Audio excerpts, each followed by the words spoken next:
Unified 911, anong matutulong namin sa'yo? Anya ti maitulong mi ken kapo. Anong may tatabang ko sa Unsay imo? akong ikatabang nimo? Ngini makadabang na misal ka no. Sa anumang wika o dialekto, may tulong na darating sa iyo.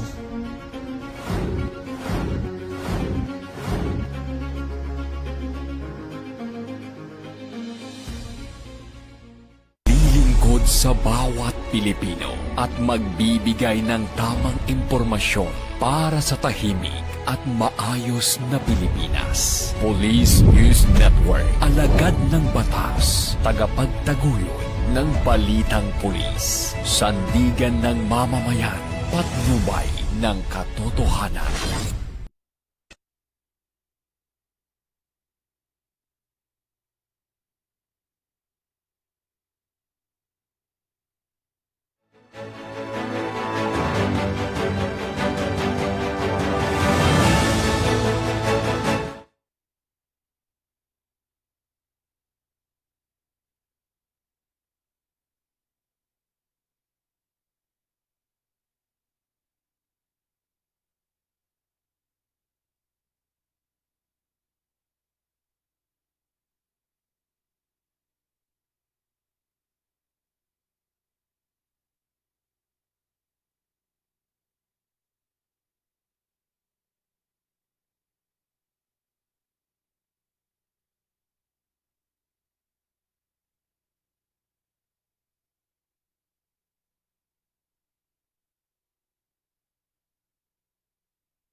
Unified 911, anong matutulong namin?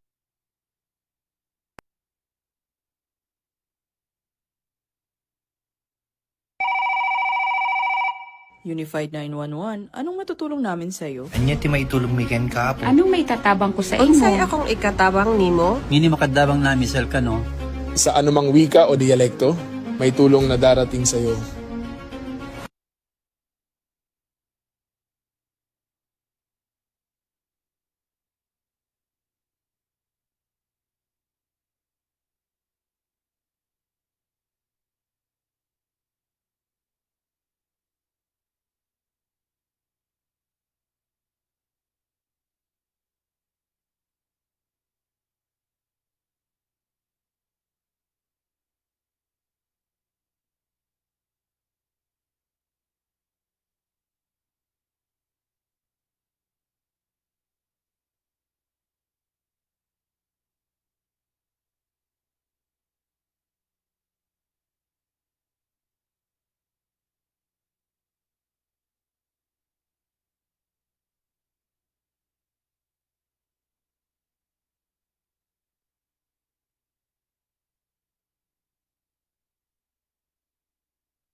Unified 911, anong matutulong namin sa'yo? Anya ti maitulong mi ken ka po. Anong may tatabang ko sa Unsay imo? akong ikatabang nimo? Ngini makadabang namisal ka no.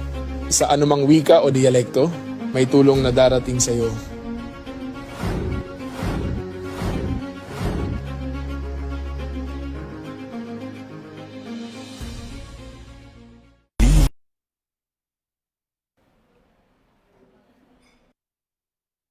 Magandang araw, bagong Pilipinas. Ako ang inyong alagad ng batas, taga-taguyod ng Balitang Pulis, Patrolwoman Mary Grace Artizuela mula sa PNP Anti-Cybercrime Group.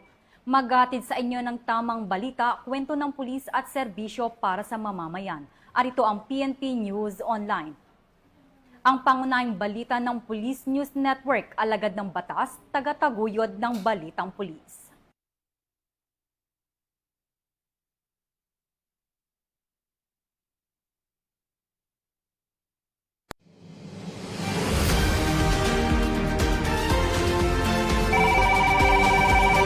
Unified 911, anong matutulong namin Narito ang sa'yo? mga Anya ti balitang maitulong mi hatid ng ken ka ating po. Anong may tatabang ko sa imo? Unsay akong ikatabang nimo? Ngini makadabang namisal ka no.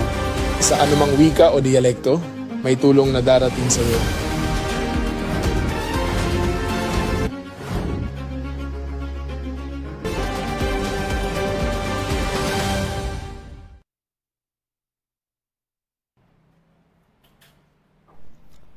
Formal ng nilagdaan ng Philippine National Police, katuwang ang Korea Department of International the Interior and Local Government, Philippine National Police, Korean Embassy in the Philippines at Korea International Cooperation Agency para sa pagpapaunlad ng Criminal Investigation Management and Analysis System na layuning palakasin ang kakayahan ng bansa sa data-driven policing. Ang buong detalye ng report mula kay Patrolman Edwin Baris. Formal ng nilagdaan ng Philippine National Police, katuwang ang Korea International Cooperation Agency o COICA at Department of Interior and Local Government at Embassy of the Republic of Korea ang record of discussions para sa establishment of Criminal Investigation Data Management and Analysis System Project noong 28 ng Mayo taong kasalukuyan sa Campo Crame. Pinangunahan ang seremonya ni DILG Secretary Juanito Victor Remulla Jr. at PNP Chief Police General Jose Melencio Sinar Tatis Jr. Layunin ng proyekto na pag-isahin at palakasin ang mga investigative database ng PNP sa pamamagitan ng isang centralized system upang mapahusay ang crime analysis, investigasyon at koordinasyon ng mga ahensya. Ayon sa mga opisyal, malaking hakbang ito sa digital transformation at modernization ng law enforcement bilang bahagi ng PNP focused agenda.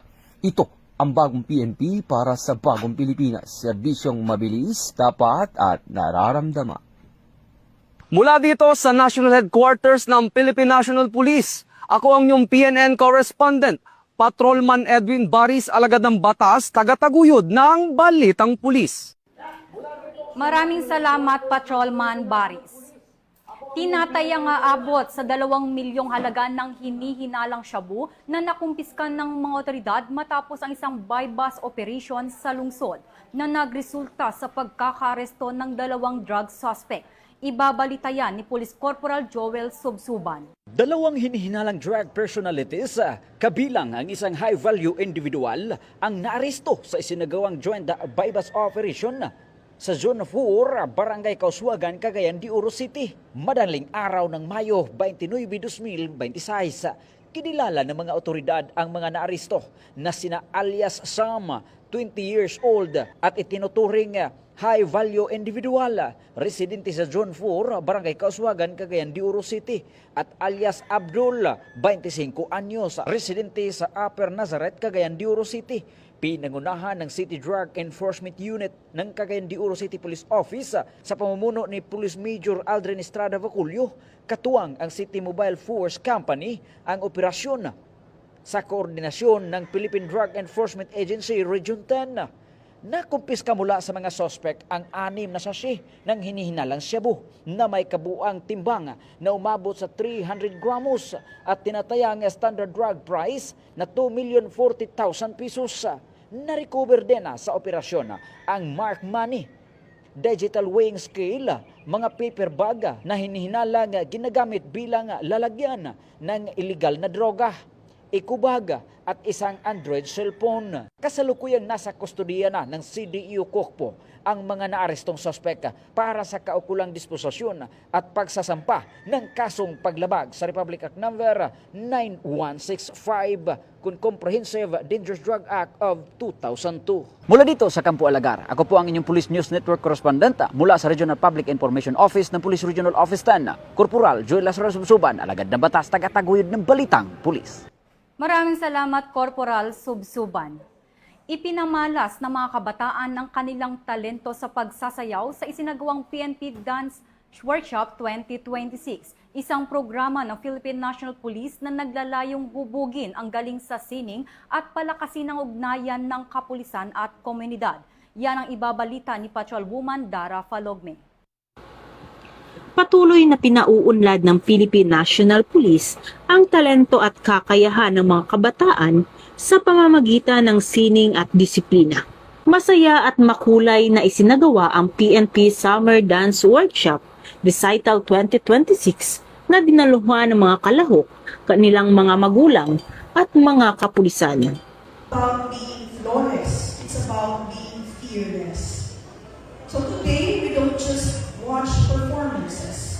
We will watch our children discover confidence in every step. We will see our teams finding their rhythm and their style. And we see our PNP dancers proving that discipline and dance can absolutely move in the same beat. So sa mga excited, very proud na parents, instructors, and coaches, maraming salamat po. Isa sa mga tampok na bahagi ng programa ang opening salvo at participants encourage, kung saan nagpakitang gilas ang lahat ng kalahok sa kanilang best summer attire. Patuloy namang nagbigay ng aliw at inspirasyon ang iba't ibang dance performances mula sa kids group, Tintala, Fusion, Shesh, PNP Junior Dance Team at PNP Dance Team Elite. Bahagi rin ng programa ang final performance na Galaw-Galaw Summer Dance, Curtain Call at isang espesyal na presentasyon na may temang Bagong PNP para sa Bagong Pilipinas. Layunin ng naturang programa na paunlarin ang talento, disiplina at kumpiyansa ng mga kabataan habang hinihikayat silang maging aktibong katuwang sa mga positibong gawaing pangkomunidad.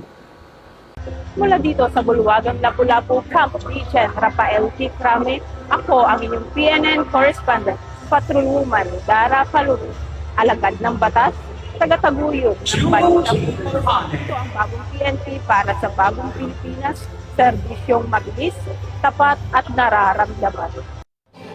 Maraming salamat, Patrolwoman Falogme.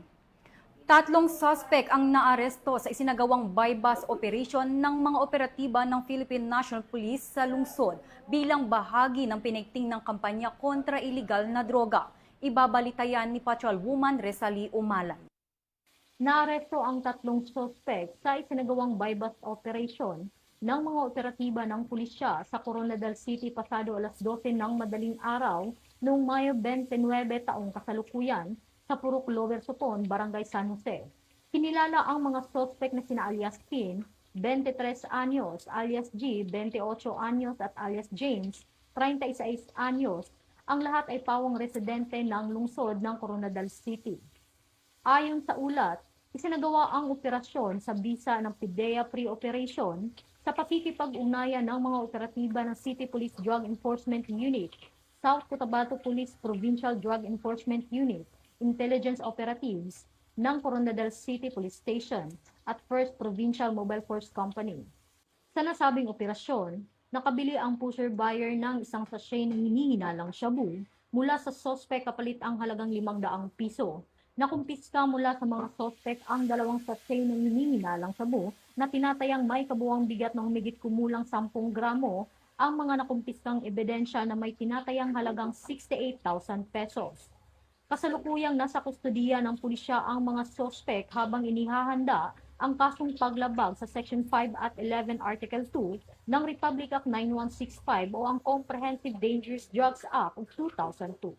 Patuloy namang nananawagan ang pulisya sa publiko na makiisa sa kampanya kontra iligal na droga sa pamamagitan ng pagbibigay ng impormasyon upang mapanatili ang kaayusan at kaligtasan ng komunidad. Alinsunod sa advokasya ng bagong PNP para sa bagong Pilipinas, serbisyong mabilis, tapat at nararamdaman. Kilala si Chief PNP Police General Jose Melencio C. Nartates Jr. bilang isa sa mga top-rated government official sa bansa. Batay sa resulta ng Index of Governance Survey ayon sa inilabas na ulat kamakailan. Ibabalita yan ni Patrolwoman Dara Falogme. Kinilala si PNP Chief Police General Jose Melencio C. Nartates Jr. bilang isa sa mga pinakamataas ang rating na opisyal ng pamahalaan sa pinakahuling Boses ng Bayan, Index of Governance Survey na isinagawa ng RPMD Foundation Incorporated. Batay sa survey na ginanap noong Abril 1 hanggang 8 at nilahukan ng 5,000 kalahok mula sa iba't ibang bahagi ng bansa, nakapagtala si Police General Nartates ng 78.8% Index of Governance Score kasabay ng 78.5% Trust Rating at 79.1% Performance Rating. Ipinapakita ng resulta ang patuloy na pagtitiwala ng publiko sa mga hakbangin ng PNP sa pagpapanatili ng kapayapaan at kaayusan, pagpapalakas ng ugnayan sa komunidad, at pagpapabuti ng paghatid ng serbisyo ng kapulisan sa buong bansa. Ayon kay Police General Nartates, ang pagkilalang ito ay hindi lamang para sa kanya, kundi para sa lahat ng kawani ng PNP, na patuloy na naglilingkod ng may dedikasyon at profesionalismo. Dagdag pa niya, mananatiling nakatuon ang PNP sa pagpapalakas ng tiwala ng mamamayan sa pamamagitan ng integridad, pananagutan, at responsabling paglilingkod alinsunod sa PNP-focused agenda. Bagong PNP para sa bagong Pilipinas, serbisyong mabilis, tapat, at nararamdaman. 4 na suspect ang naaresto sa isinagawang buy-bust operation ng mga operatiba ng Philippine National Police na nagresulta sa pagkakakumpiska ng tinatayang 1 milyong halaga ng hinihinalang shabu. Yan ang ibabalita ni Police Corporal Joel Subsuban.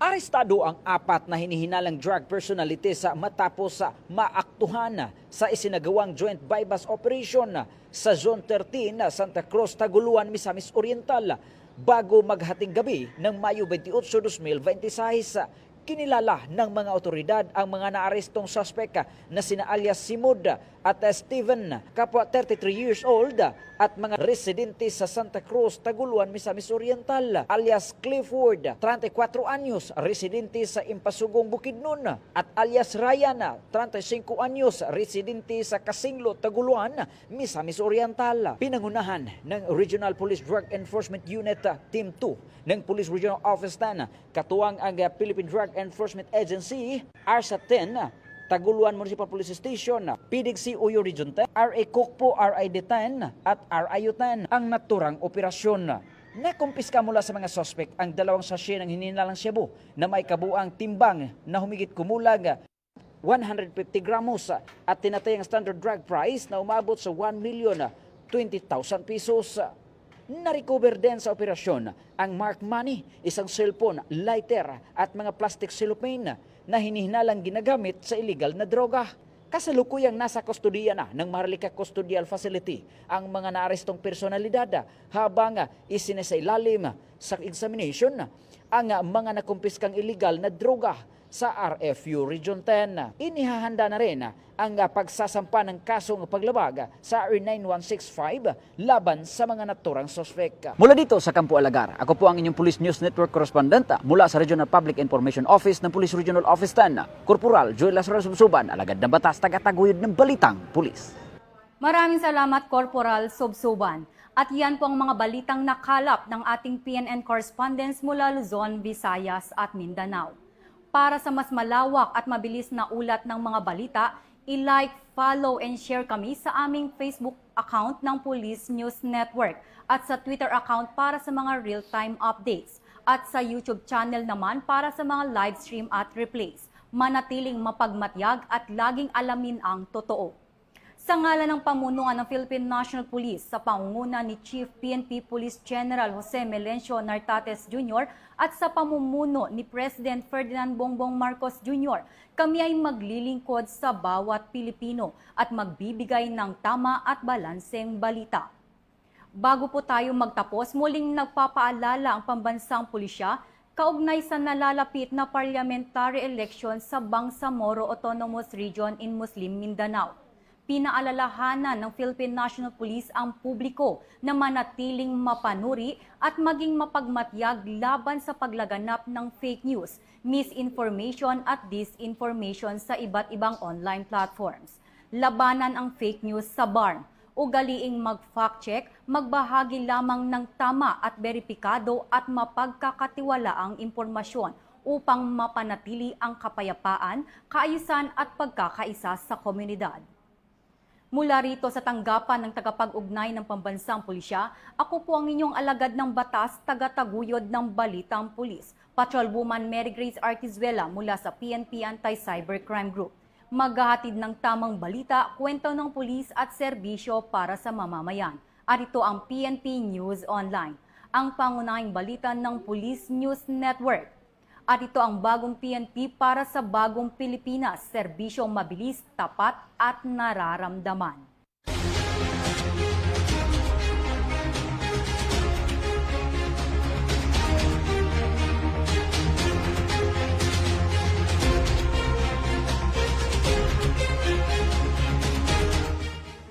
Police News Network, alagad ng batas, tagapagtaguyod ng balitang pulis.